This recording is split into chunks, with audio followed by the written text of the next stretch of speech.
There you go. Okay. Bless, bless. All right. Good, good, good. Okay. Well, we're going to go ahead and get started. Let me get my screen.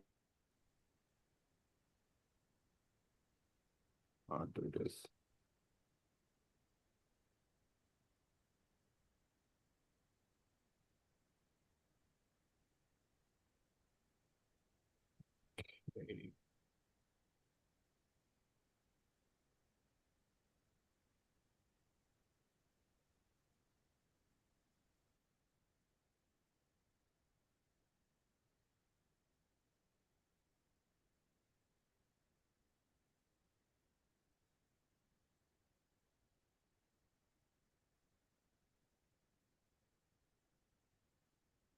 Okay. Again, is the screen, can you all see the screen? Yes, sir. Okay. We'll go ahead and get started. Uh, do this every time. Okay, as usual, this is our first slide. I welcome. And we have a quote on here from Imam Muhammad where he says, I think as Muslims, we should just shout when someone says, come, let us make an effort to improve our business circumstances. We should just shout, hey, let's go, let's go. We should be ready to go.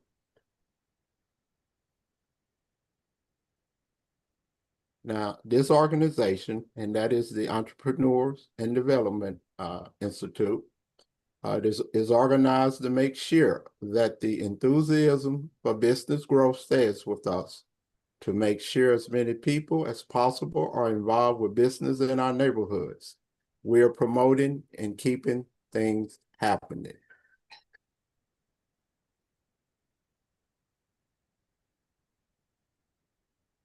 And we want to quote, as we have been doing, from Imam Muhammad in reference to his father. May Allah be pleased with both of them, have both of them in the best of places in the paradise.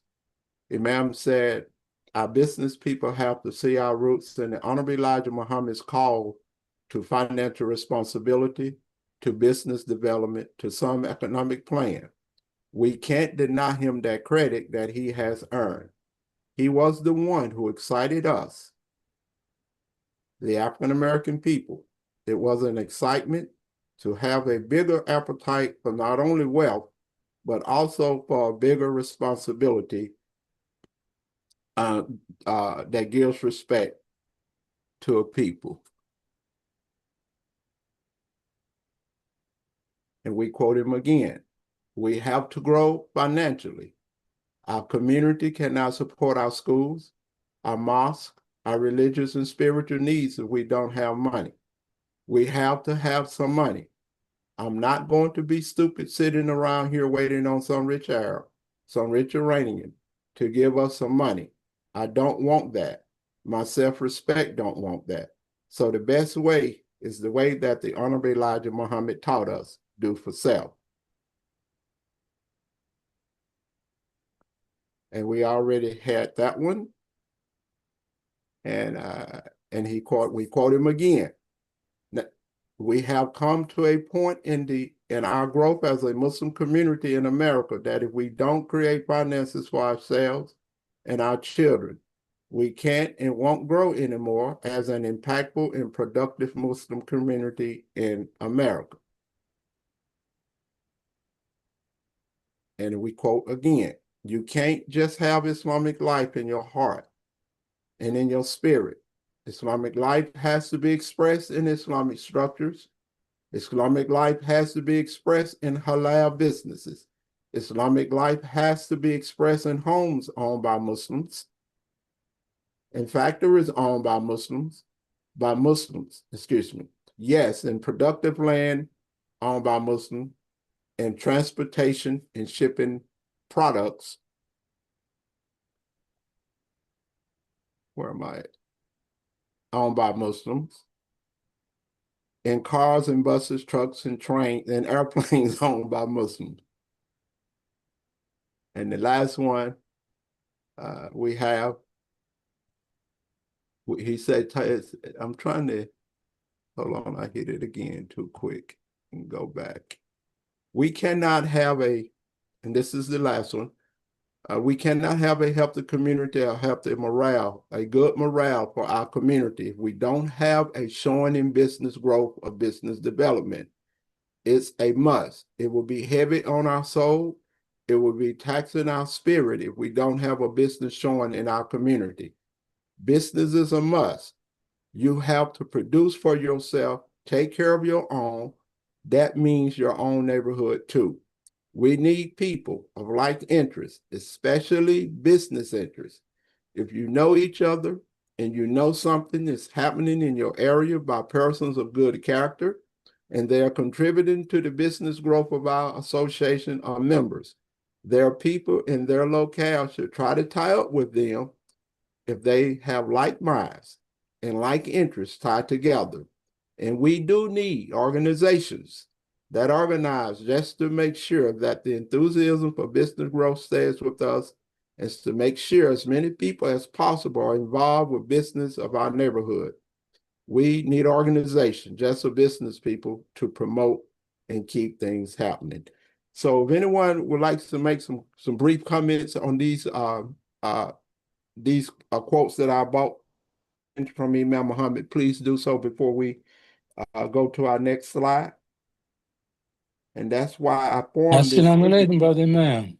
Just real brief, right quick. I'm sorry. And that's why I formed this entity, the Entrepreneurs and Development Institute, after having read this last one here.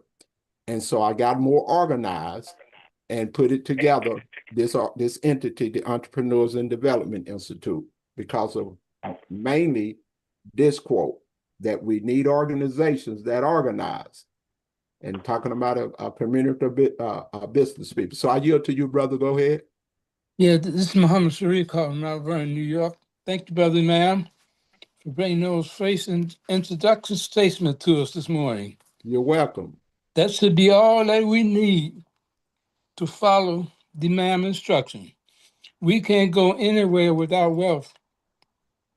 I don't see why we don't understand that and haven't understand that for 33 years. Following Imam Muhammad's father leadership. You know, Imam Muhammad, Muhammad, when he told us then, we can't go any further without finances. His father came in and doing the same thing you're doing now. You can't go anywhere. You can't support the schools, the anything without money. I don't know how long it's going to take us to understand what you just said to us. Thank you, brother, ma'am. You're welcome. You're most welcome. Okay. Anyone else? Yes.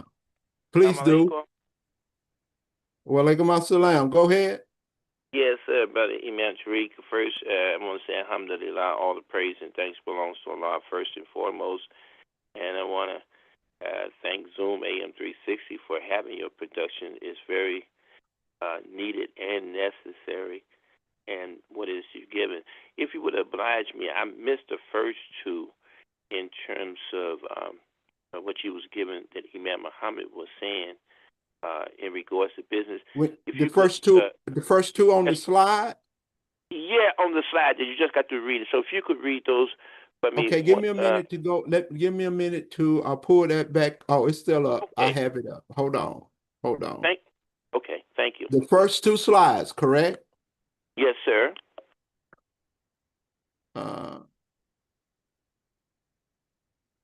I won't pull the whole slide up. You want me to read it, or you want me to put it up on the screen? No, you read it because I'm blind. I can't. I wouldn't be able to see it. He said this is the first slide after the name of where I chose what this organization is about. I got it from what the last slide says. Okay. Now, the one that follows that, he says, I have to see our roots in the Honorable Elijah Muhammad's call to financial responsibility, to business development, to some economic plan. We can't deny him that credit that he has earned.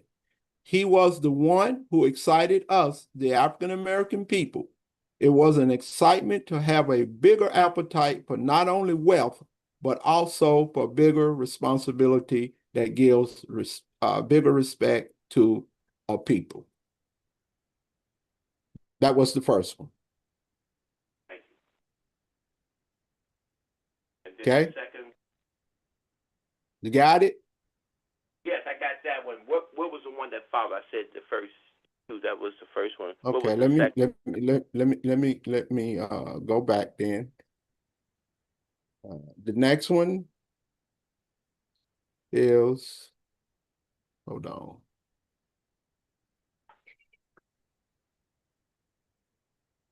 The next one, he said we have to grow financially. Our community cannot support our schools, our mosques, our religious and spiritual needs if we don't have some money. We have to have some money. I'm not going to be stupid sitting around here waiting on some rich Arab, some rich Iranian to give us some money. I don't want that. My self-respect don't want that. So the best way is the way that the Honorable Elijah Muhammad taught us, do for self. Was that it? Yes, sir. Thank you so much. Thank you so much. You're most welcome. Okay, carrots. Now we want to move into our verses from the Quran, as we have always tried to do. We want to look at chapter 59, verse 7, where Allah says here, and it's talking about the circulation of wealth. ما أفاء الله على رسوله من آل قرى فلله وللرسول ولذي القربى ويتم والمساكين وابن السبيل كي لا يكون دولات بين أغنياء منكم وما أتاكم الرسول فخذوه وما نهاكم عنه فأنتهم فاتقوا الله إن الله شديد عقاب. And it's what Allah has given to his messenger from the people of the township belongs to Allah, to his messenger, and to kindred and orphans, the needy and the wayfarer, in order that it do not make a circuit between the wealthy ones amongst you. So take what the messenger assigns to you, and deny yourself that which he withholds from you, and fear Allah, for Allah is strict in punishment. So if you look on the slide here, and according to Forbes, there are 2,781 billionaires in the world with a total net worth of $14.2 trillion. This is 141 more billionaires than 2023, 26 more than the record set in 2021. The U.S. has the most billionaires with 813. I think I made a typo on that, so pardon me again, worth a combined 5.7 trillion.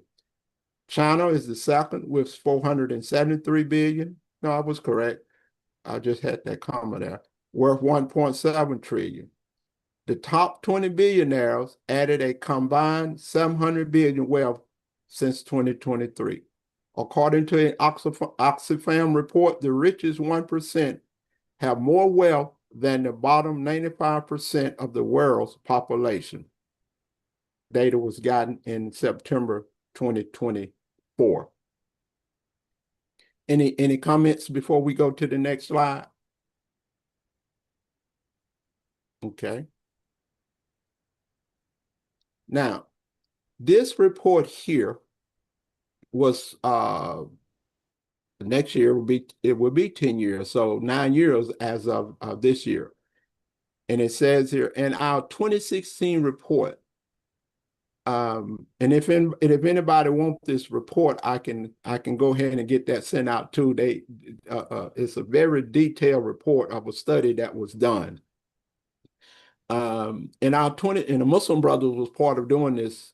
I know his last name is, I think it's Derek Asante Muhammad. In our 2016 report, the ever-growing gap without change, African American and Latino families won't match white wealth for centuries. We showed that if current trends continue, it would take 228 years for the average Black family to reach the level of wealth white families own today. For the average Latino family, matching the wealth of white families, it will take 84 years. In this report, we looked at the wealth divide at the median over the next 4 years and 8 years, as well as to 2023, when the country's population is predicted to become majority non-white. We also looked to wealth rather than income to reconsider what it means to be middle class. In an ever accelerating gap, we consider what it means for the American middle class, and we explore what policy interventions could reverse the trends we see today. We find that without a serious change in course, the country is heading towards a racial and economic apartheid state. Earning a middle class income does not guarantee middle class economic security. While white households in the middle income quintile, those earning $37,200 to $61,320 annually, own 8 times as much wealth, that's $86,000 some dollars, as middle income Black earners, $11,000, and 10 times as much wealth as middle income Latino earners, $8,600. This disconnect in income earned and wealth owned is visible across the entire income spectrum between these groups. If the middle class were to be defined by wealth rather by income, Black and Latino families in the middle income quintile would need 2 to 3 times as much as white families in order to enter the middle class. If we were to define the middle class in terms of wealth, households would need to own between $68,000 to $204,000 in wealth to qualify for the middle class. Under these terms, only Black and Latino households in the highest income quintiles, those earning more than $104,500, will qualify for middle class status or higher, compared to white households in the top 3 income quintile, who already own wealth in excess of this threshold. In fact, only Black and Latino households with an advantaged degree have enough wealth to consider middle class, whereas all white households with a high school diploma or higher would be considered middle class. Defining class in terms of wealth instead of income, roughly 70% of Black and Latino households will fall below the $68,000 threshold needed for middle class status, whereas only about 40% of white households will fall below the middle class in contrast. Roughly 13% of Black and Latino households could be considered to have upper wealth, meaning they own at least $204,000 in wealth, compared to 40% of white households. The accelerating decline in wealth overall the past 30 years has left many Black and Latino families unable to reach the middle class. Between 1983 and 2013, the wealth of median Black and Latino households decreased by 75% from $6,800 to $1,000, and 50% from $4,000 to $2,000, respectively, while median white household and rose by 14% from 200,000 to 800,000. If current trends continue, by 2020, medium Black and Latino households stand to lose nearly 18% and 12% respectively. I get another typo here, of the wealth they held in 2013. In that same time frame, median white household wealth would see an increase of 3%. Put differently, in just under 4 years from now, median white households are projected to own 86 and 68 times more wealth than Black and Latino. By 2024, median Black and Latino households are projected to own 60% to 80% less wealth than they did in 1983. By then, the continued rise in racial wealth inequality between median Black, Latino, and white households is projected to lead white households to own 99 and 75 times more wealth than their Black and Latino counterparts, respectively. If the racial wealth divide is left unaddressed and is not exacerbated further over the next 8 years, median Black household wealth is on a path to hit zero by 2053, and about 10 years after it is projected that racial minorities will comprise the majority of the nation's population. Median Latino household wealth is projected to hit zero 20 years later, or by 2073. In sharp contrast, median white households wealth could climb to 137,000 by 2053 and 147,000 by 2073. So this comes from the road to zero wealth, how the racial wealth divide is hollowing out American middle class. And they did a follow-up study to this one about 2 to 3 years later. I have both of those studies. So do anyone have any comments on that? Do we need to go back to a slide? Please, let's do so. No, Brother Imam, I would like to make a comment again. Yes. On what you just read to us for the past few minutes. It seems that we've gone to the extreme of spiritualism. Don't want any wealth. That's going to the extreme. Mm-hmm.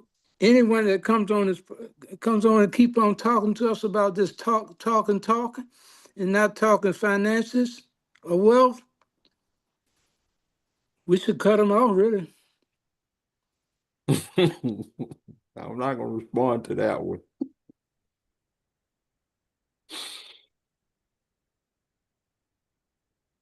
Any more? You have anything else, brother, before we go on? Do anyone else have anything to add? Keep on going, brother, ma'am. Okay.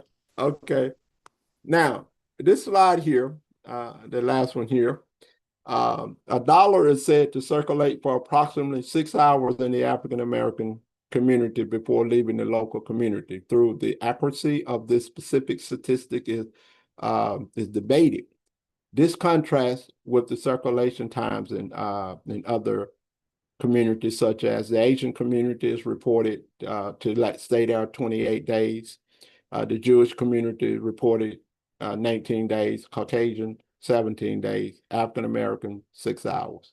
The ideal is that the dollar spent in the community exit the local economy quickly rather than being recirculated through local businesses and banks. So any comment on that?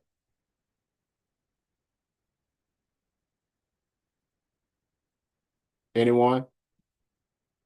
There was it's on one of the other slides. I don't want to try to search for it today that I have here. Nielsen, and I think it's about 10 years of age too.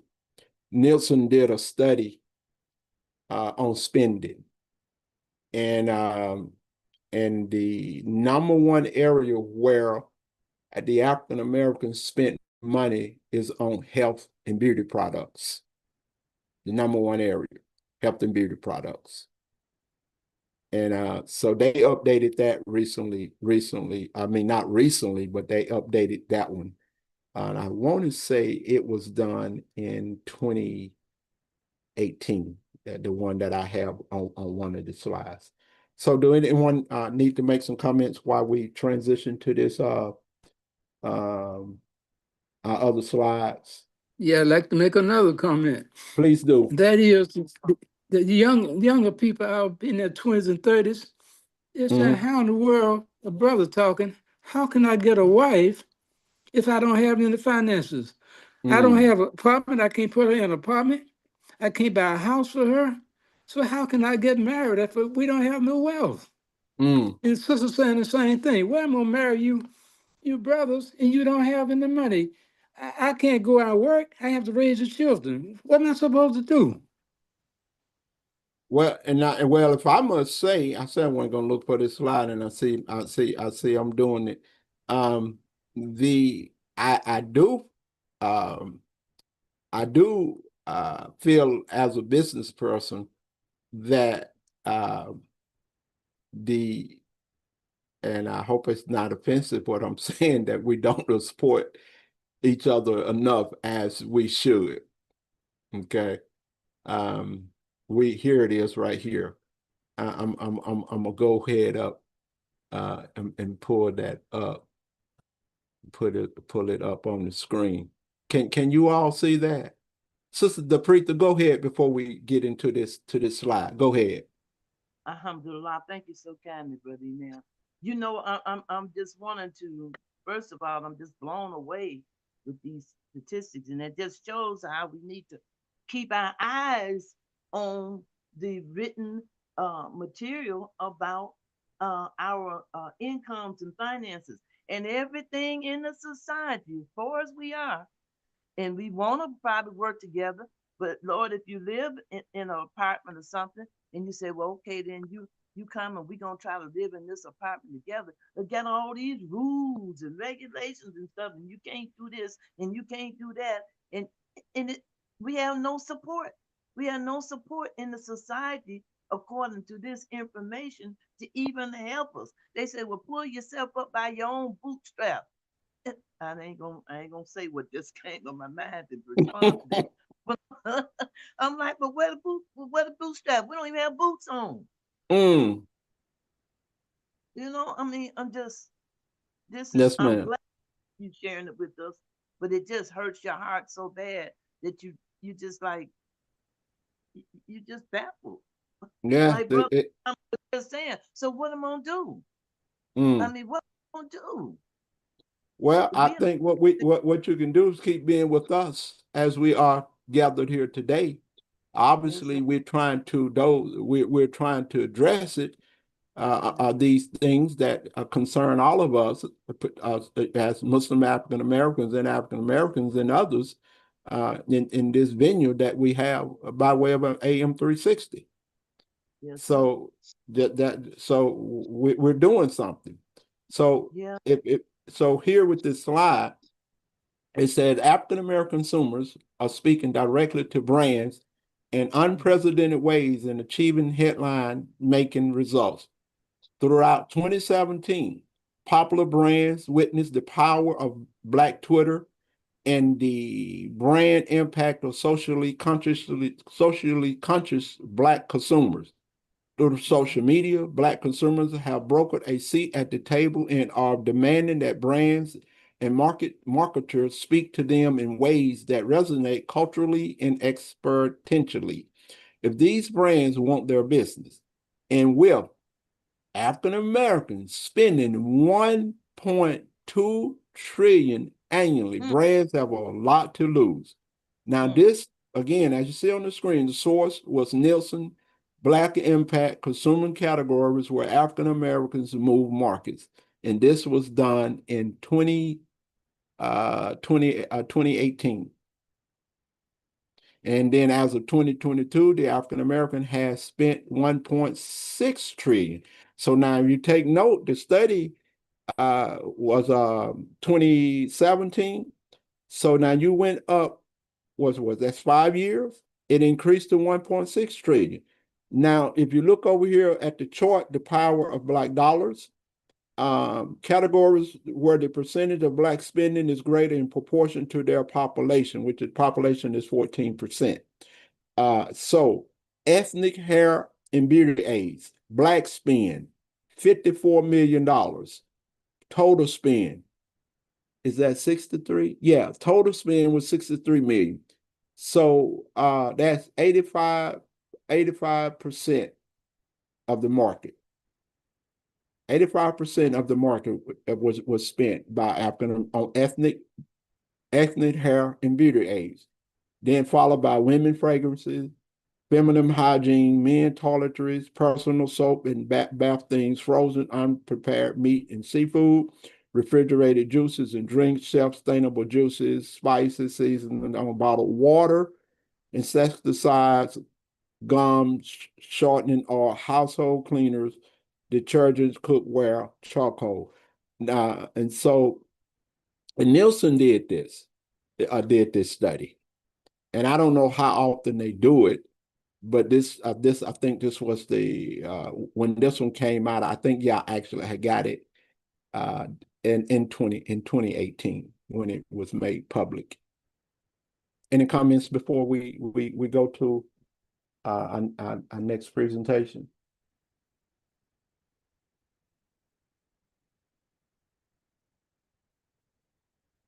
I'm not seeing the screen. I'm reading I asked. Yeah, okay, I had moved it down. Let's go to our next one.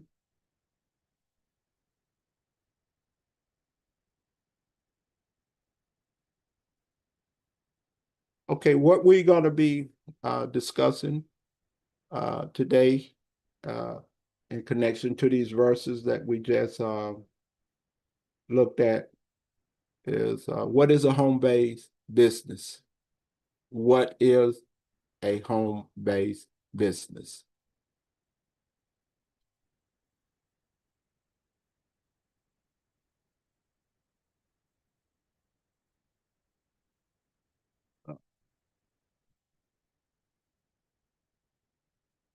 Okay, a home-based business business refers to any enterprise for which the principal administrative and manager activities take place within an individual personal residence. These businesses are often defined by having a very small number of employees, often all immediate family of the business owner, and on the upper end may have a handful of employees. Home-based businesses come in a wide variety of forms, some of which are outlined in the following sections. People start home-based businesses for a variety of reasons. For some, a home-based business is a full-time job. Others start home-based businesses to supplement their income, to add a creative outlet to their lives, or to test the waters of entrepreneurship. Home-based businesses can be a flexible job source, allowing entrepreneurs to work when, anywhere they want. There are many different types of home-based businesses, ranging from those that are run entirely online to those that run offline. Some home-based businesses are more common than others, and they all have their own unique advantages and disadvantages. Online home-based businesses, for example, are often less expensive to start, and run, and can be easier to scale up. They can also run from anywhere with an internet connection. Offline home-based businesses, on the other hand, often require more personal customer interaction and can offer a more personalized level of service. Online home-based businesses are businesses that are run entirely online. These businesses can include things like e-commerce stores, affiliated marketing, blogging, and more. They are often require less startup capital than online businesses, as they don't require a physical location of large amounts of inventory. One of the biggest advantages of an online home-based business is the ability to reach a global audience. With an online business, you can reach people from all over the world, which can significantly increase potential customer base. You can increase your potential customer base. This is not the case with an offline home-based business, which is limited to the local area where the business is located. Offline home-based businesses are businesses that are run out of a home but do not operate online. These businesses can include things like home bakery, a tutoring service, or a lawn care. They often require more startup capital than online businesses, as they may require a larger inventory and may also require a significant amount of equipment. One of the biggest advantages of an online home-based business is the ability to offer a more personalized level of service. I'm sorry, I'm laughing at myself because I thought I double-checked this recently for typos, and I'm still finding them. So y'all bear with me, okay? Sir, because these businesses are often run by just one person or a small team, they can offer a level of customer service that larger companies often can't match. They can also offer more personalized products and services, which can give them a competitive edge over larger companies. There are many advantages to running a home-based business. For one, there are often less experience, less, this is a major one right here, less expensive to start up than traditional businesses. Home-based businesses also offer more flexibility in terms of working hours, as they can run at any time of the day or night. This can make them a great option for people who need to balance their work with other responsibilities such as child care or elder care. Another advantage of home-based businesses is that they can be a great way to test the waters of entrepreneurship. If you're interested in starting your business but aren't sure if it's the right fit for you, a home-based business could be a good way to get your feet wet. They're often less risky than traditional businesses, and they can also be a great way to build up your business skills. That's the advantages. Lower startup costs. One of the biggest advantages of a home-based business is the lower startup cost, because you're not renting or buying office space. Your overhead costs are usually much lower. You also don't have to pay for a separate phone line or internet service, and you won't need to buy office furniture or equipment. Depending on the type of business you're starting, you may also be able to start out with less inventory, which can further reduce your startup costs. For example, if you're starting a service-based business like a consulting or coaching business, you may not need any inventory at all. Increased flexibility. Another major advantage of a home-based business is the increased flexibility it provides. Because you're not tied to a specific office location, you can work from anywhere with an internet connection. This can be particularly beneficial if you have young children, elderly relatives, or other responsibilities that requires you to be at home during the day. Home-based businesses also often have more flexible hours, which can be a big advantage if you have other commitments during the day, such as another job or school. You can work on your business whether it's convenient for you, whether that's early in the morning, late at night, or during the weekend. While there are disadvantages of a home-based business, while there are many advantages to running a home-based business, it's also important to consider the potential disadvantages. One of the biggest challenges of running a home-based business is the lack of separation between your work and personal life. It can be difficult to switch off from work when your office is also your living room, and this can lead to stress and burnout. Another disadvantage is the potential for distractions at home. Whether it's children, pets, or the TV, there are plenty of things that can distract you when you're trying to work. This can make it difficult to stay focused and productive. Lack of work separation. One of the biggest challenges of running a home-based business is the lack of separation between your work and personal life. When you work from home, it can be difficult to switch off from work. Your home is your office, and it can be hard to draw a line between your work time and your personal time. This lack of separation can lead to stress and burnout.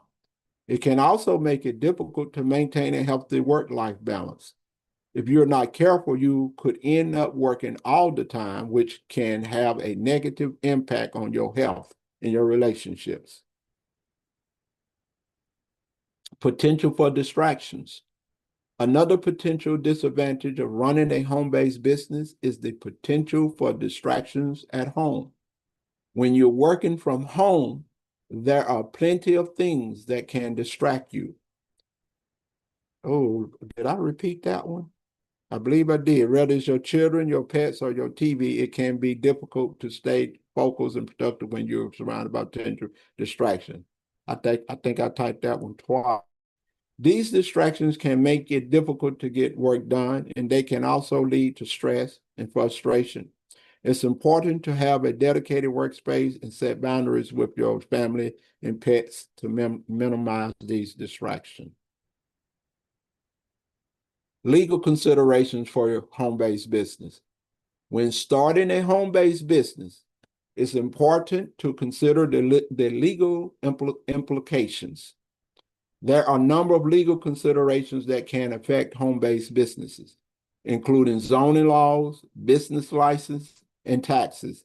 It's important to understand these laws and regulations before you start your business to ensure that you're operating legally. It's important to consider the legal structure of your business. This can affect your personal liability, your taxes, and your ability to raise capital.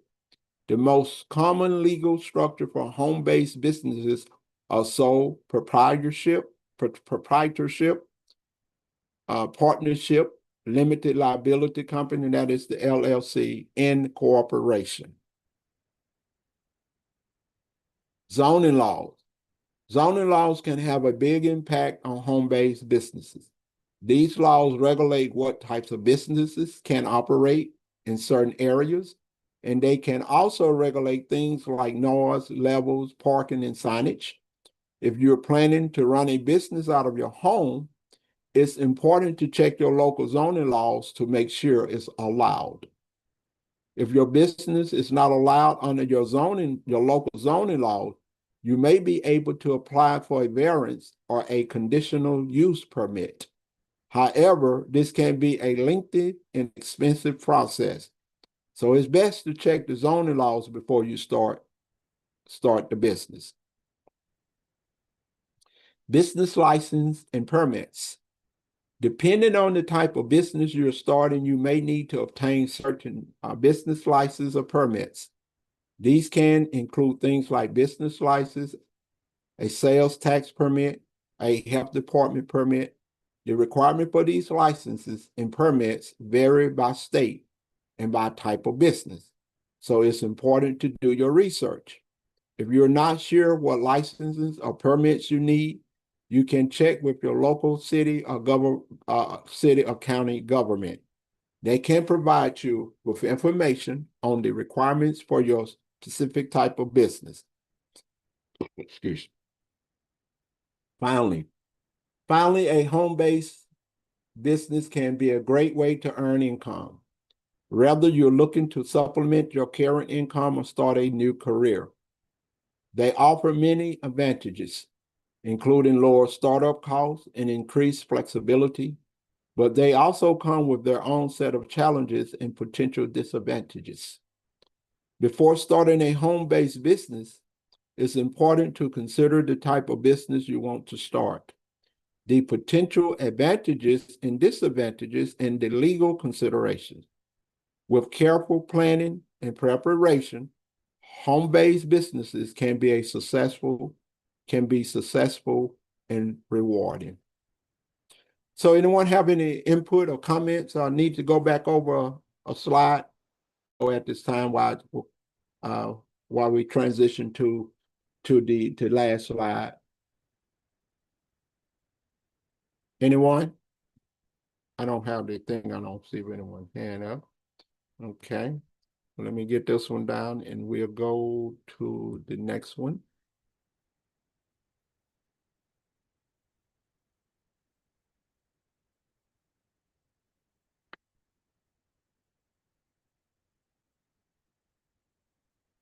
This one here is advantages of having a home-based business. The advantages of having a home-based business.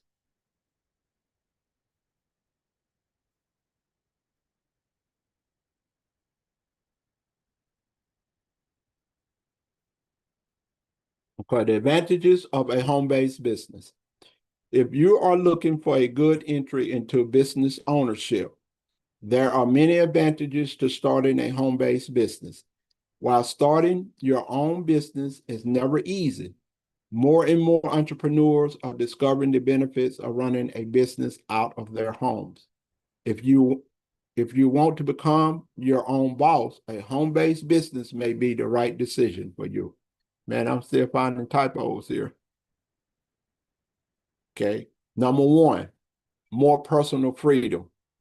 If you're used to spending hours in traffic to and from work every day, some of the most exciting advantages to starting a home-based business are your newfound freedom and the retrieval of lost time. When you can run a business out of your own home, you have those extra hours to regain control of your personal life.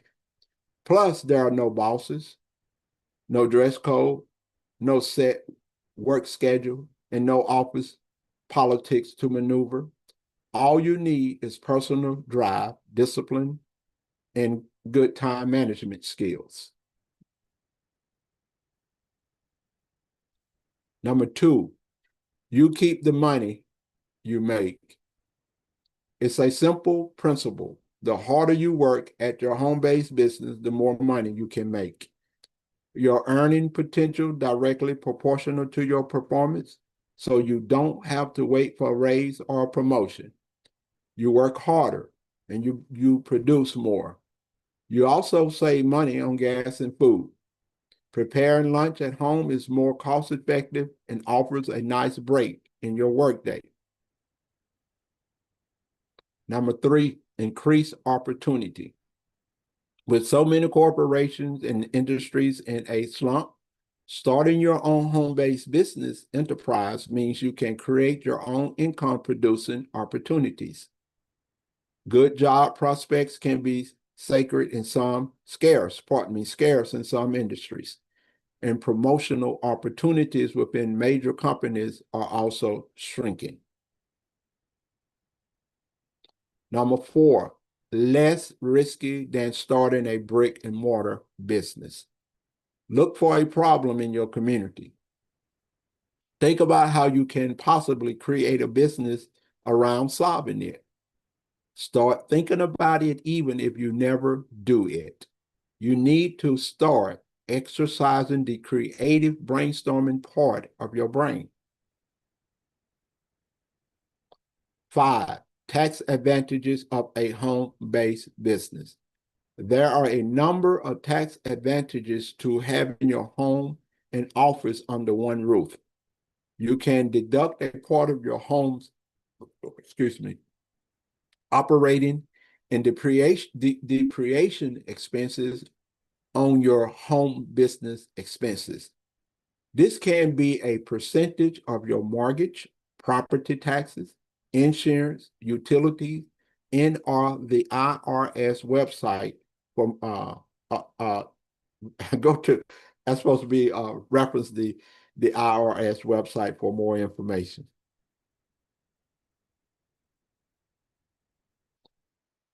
More time for friends and family. This is especially important for parents of school-aged children. You can see the children off to school and on most days be home when they return.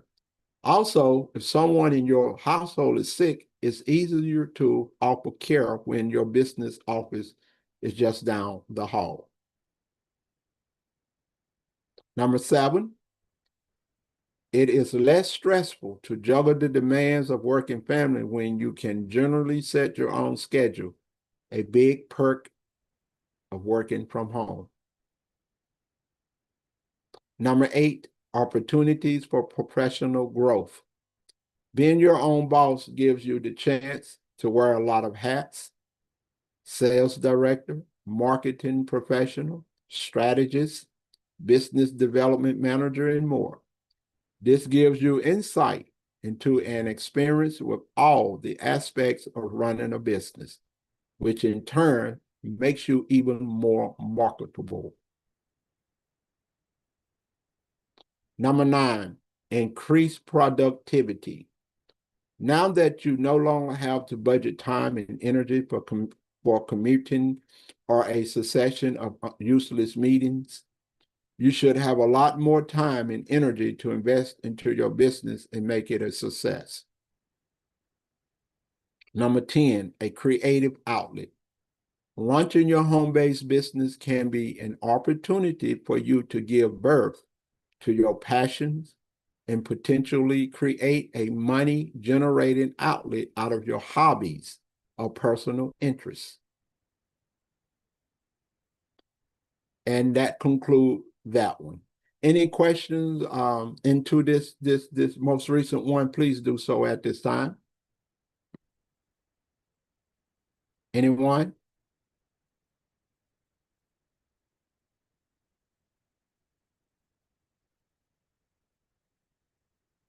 Okay. Well, that's all we have for today. I do know we have a host meeting coming up shortly, and this might be a good time for everybody to have some downtime before that meeting. So if no one has any more questions into this today's presentation, we can come to a close here. Sister Martha.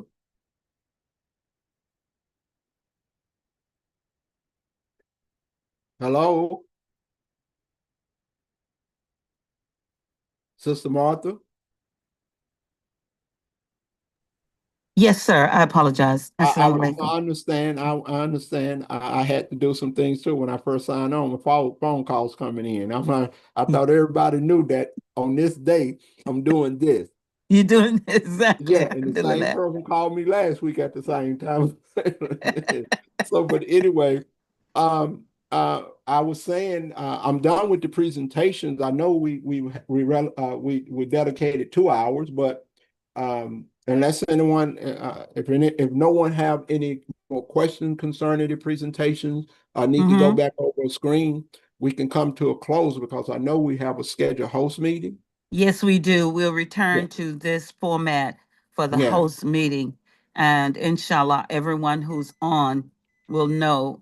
You know the 1:00 p.m. Eastern Standard Time, 12 Central, and 10 a.m. Pacific Coast Time. And the agenda is in the email to everyone if you've received the email. Praise be to Allah. And so, yes, sir, you can prayerfully close us out. Okay, I will. Let me just say this. you all, I would do as I did last week. I would send Sister Manira the PDF format of the presentation on the advantages and having a home-based business. I go through it again. I thought I had went through it before the other week on this, and I still found some typos. Okay. Well, listen to this, Imam. What's that? I'm busy about sending out emails for strategic planning, 4 weeks of strategic planning, and I dedicated myself to doing it, sending out these emails, and I was sleepy, and I hit send, but you know that jerk kind of motion. I nodded and hit send and had the wrong dear such and such on it, and I'm going, did I hit send? So anyone who's received it and you see the difference on there, you'll know which one received it. Yeah. Please forgive me. Yeah. Well, see, I proved this several times. I proved this several times already before the date. Man. So you all forgive me for that, but I'm gonna go back through it and hopefully, before tomorrow, maybe today, or maybe tomorrow. I don't know, but I try to do things right away, not rushing. Yes. But and everything. Yeah, I'm a punctual type of person. All right. We Yeah, hear you. okay. But you can only see what you can see. Yeah, you only see what you can see, and everything. But one thing I need to do, I need to stop trying to be eating snacks while I'm doing this. No, that's my problem. Uh-oh. That's my problem. That's my problem. But I want again, but I know you all even know I'm serious. We laughing, but my apologies Yes. for the mistakes, and my passion for this is deep. For us, our community, our people, and my discovery of what it takes to go into business. I'm passionate about it. And even more, the foundation is that book, the Quran, that was given to a businessman. So I mean, let's do this together. We can't fail. So with that, if anybody don't have anything else, I'm gonna close out with this. Rabbana atina fi dunya hasanatan wa fil akhirati hasanatan wa qina adhaban nar. Our Lord bestow good upon us in this life and bestow good upon us in the life to come and save us from the torment of the fire. Ameen. Assalamu alaikum. Alaikum assalam. All right, thank everyone for attending this class, American Muslim 360. And we still say the number one. And we now say, as we are broadcasting network, number one Islamic Broadcasting Network. Until we hear further, we keep moving on. Assalamu alaikum. Wa alaikum assalam.